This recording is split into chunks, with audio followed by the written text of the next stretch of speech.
Hello, my name is Tanya Kan, and I am talking to you today about finding strength in the struggle on creating social impact game.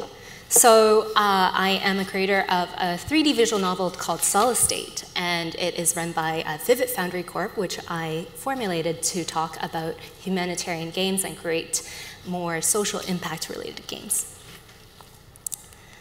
So what is the point of a social impact game? I want to start off with that before I delve into Solace State as a whole and some of the things that I've learned, so hopefully you too can feel comfortable in creating your own social impact game.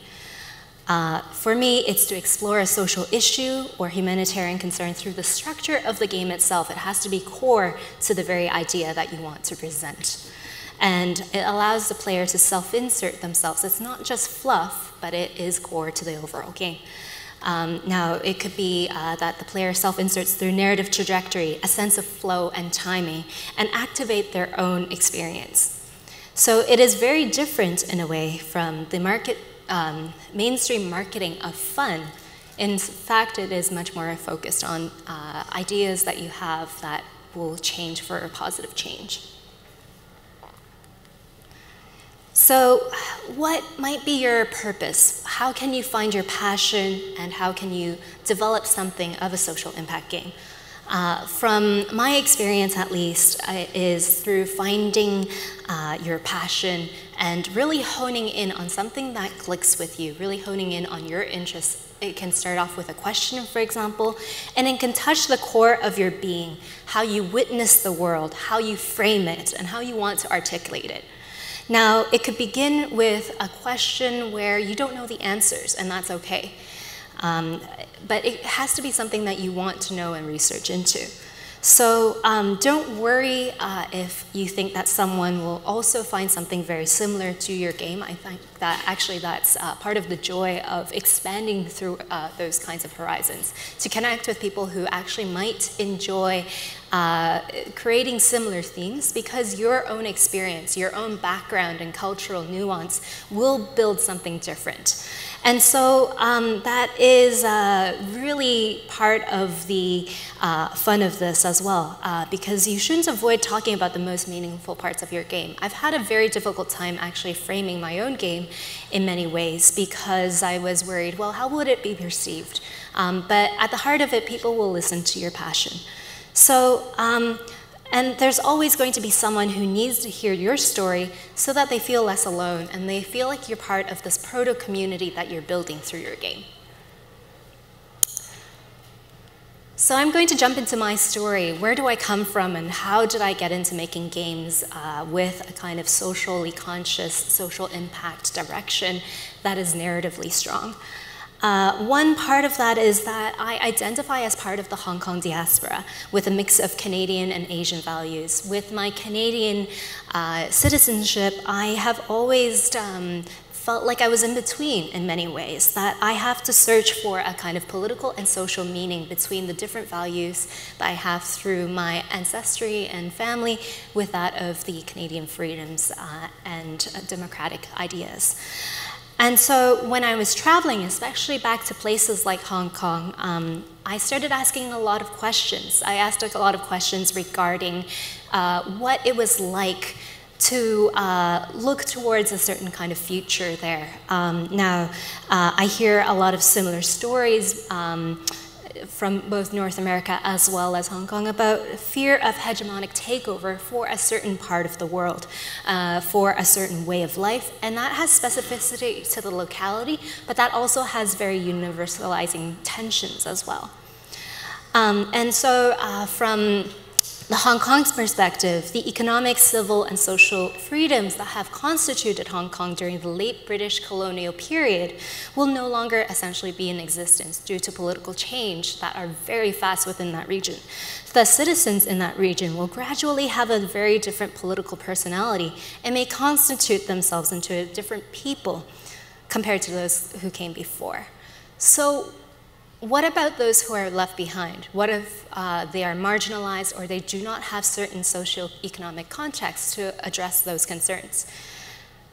Then the question becomes, what makes us happy and feel like our future is worth surviving for? How can we make that place more inclusive? So that's the background that I came to in developing my own game. So now I'll show you a trailer of Solace State. And let's see if I know how to.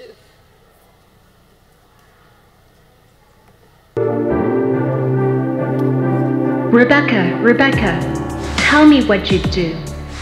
The city of your childhood, has it changed from what you remember? Has everyone moved on? Has something been lost to them that they can no longer articulate? Or are they sparring with new demands and civic muscle? You taught me not to fear change. It's not change I fear. Hidden data unfurls like fossilized spines to us. Since we can dissect it without leaving a trace, we've never hurt anyone with this, really. But there are secrets of the powerful that can propel us to guard our breaths, bodies, and hearts for fear of...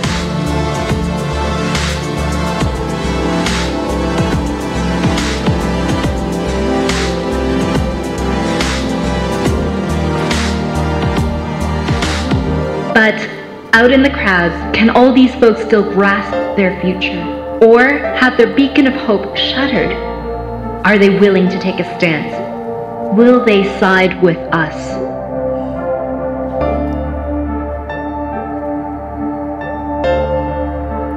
Have you really gone missing, Rebecca? Has the city taken you? Or have you taken the city to push it to its limits?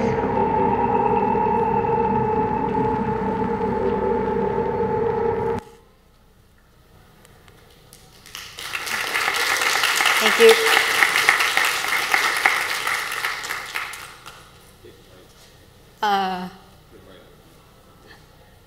This one? Oh, sorry. Thank you. So I'll just jump into how do we go from just a general miasma, if you will, of ideas into story, into research, into cultivating a narrow word, something that looks like a game, essentially. So, I'm sorry, my hand on the mic. The research that went into essentially is drawn from my own background in university. I studied cinema studies and political science. It's definitely part of my privilege to take courses such as that.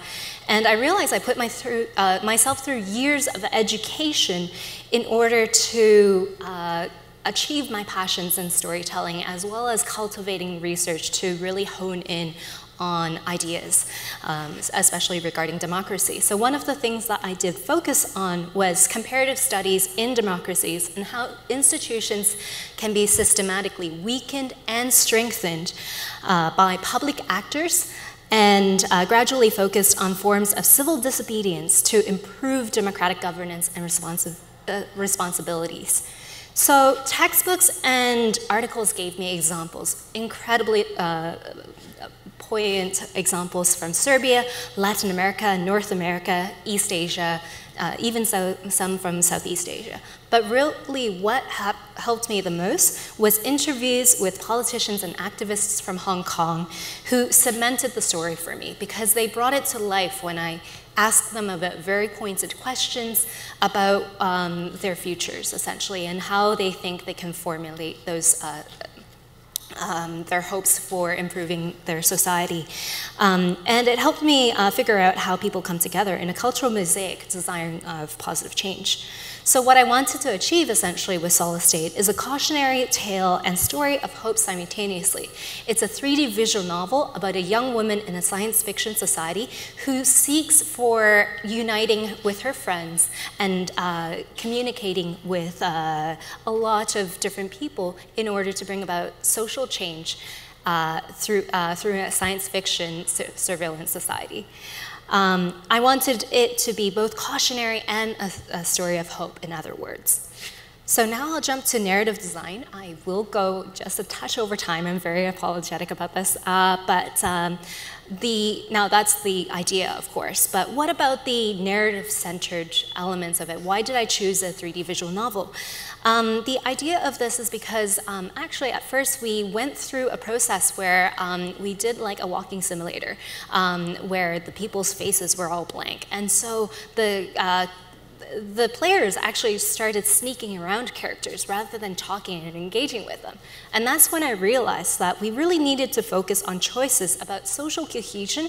We need to make it into a text-focused game.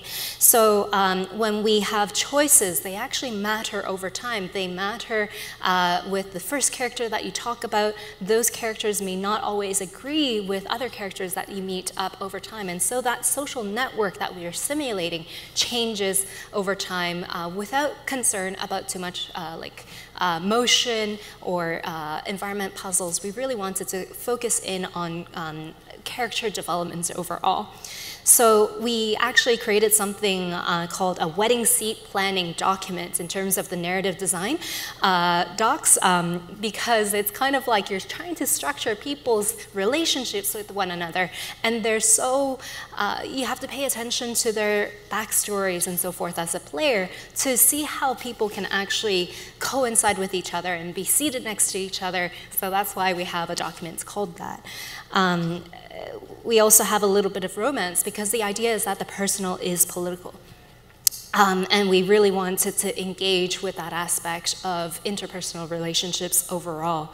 People on the same side can still find a lot of disagreements from different perspectives, so we really wanted to articulate that complexity. Oops, sorry. In terms of aesthetic design, I realize I actually skipped a slide, but Solace State uses an aesthetic unique to its form through hacking transitions that are, as you saw in the trailer, it interrupts existing hierarchies. It interrupts the dominant gaze. So that idea is that you have different forms of power that are constantly being reconstituted. So ideas of surveillance and grassroots open culture is also embedded into the science fiction game overall. It's supposed to give you both a sense of hope as well as a sense that this might become a dystopia if you push it the wrong way. The use of diegetic text also plays with the flow, the sense of space-time within architecture, and the sense of the uncanny of pushing the boundaries of the space. At these intersections, gossip and crowd-based media appear. So I want to jump quickly into the idea of how do we move beyond focusing on people of color's stories as not just stories of victimization or of trauma. Well, storytelling is very much our strength, especially to connect multiple generations together, to connect people from different backgrounds together. And so our diversity is inherently valuable.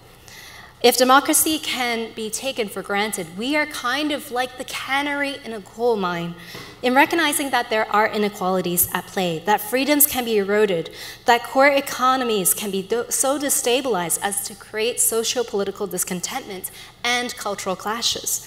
So we really need to have a multitude of voices here, not just to be apolitical, because that means the status quo is okay. We need to heal and not to be seen as one-dimensional caricatures that we see so often in media, and not just be our trauma. We need to record our records of our own histories and revolutions as they happen. It can be through words, it could be through dance, it could be through music, it could be through walks of protest, it could be through architecture and fashion, and it could be through games. So thank you very much. I hope that we can continue the conversation.